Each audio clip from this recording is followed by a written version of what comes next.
Hirap pa ring mapahupa ang baka sa Navotas at Malabon sa gitna ng isang taon ng pagiging sira ng isang navigational gate. Ito pa naman ang umaharang sa tubig mula sa Manila Bay. Nakatutok si Maki Pulido. Noong Lunes pa nakararanas ng ganitong pagbaha ang syudad ng Malabon. Ito ang sitwasyon ngayon sa F. Sevilla Boulevard dito sa Malabon City. Ang pinakamalalim na bahagi dito sa kalsadang ito ay nasa may bewang na.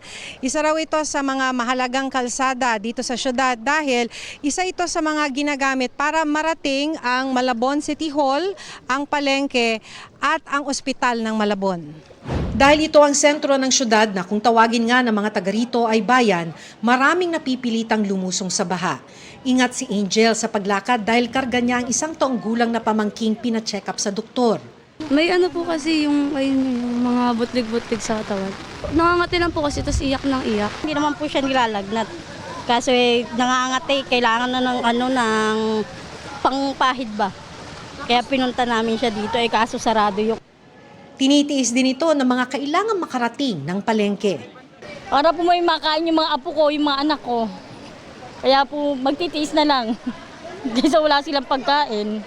Kailangan po bilhan ng diaper yung anak ko tsaka gatas. Kailangan po naubusan. Sarado ang maraming negosyo, maliit man o malaki, pero may ilan ding bukas kahit palubog sa baha ang loob ng tindahan. Tiyaga lang po, para makabenta po kami. Kahit kunti lang po. Minsan may bumibili kahit 200. O di, okay rin. Opo. Ganun. Kesa wala. Kaysa wala po, kaysa mag-standby ko po.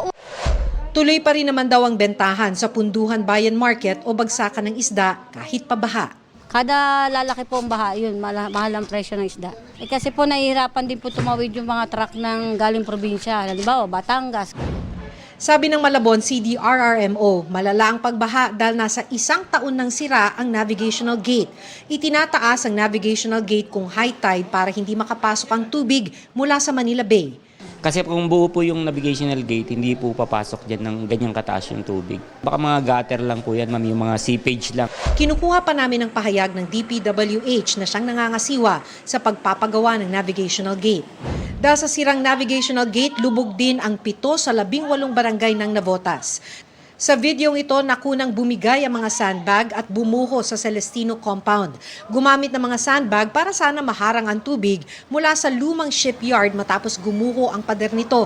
Ilang linggo na ang nakalipas. Para sa GMA Integrated News, Maki Pulido, Nakatutok, 24 Oras.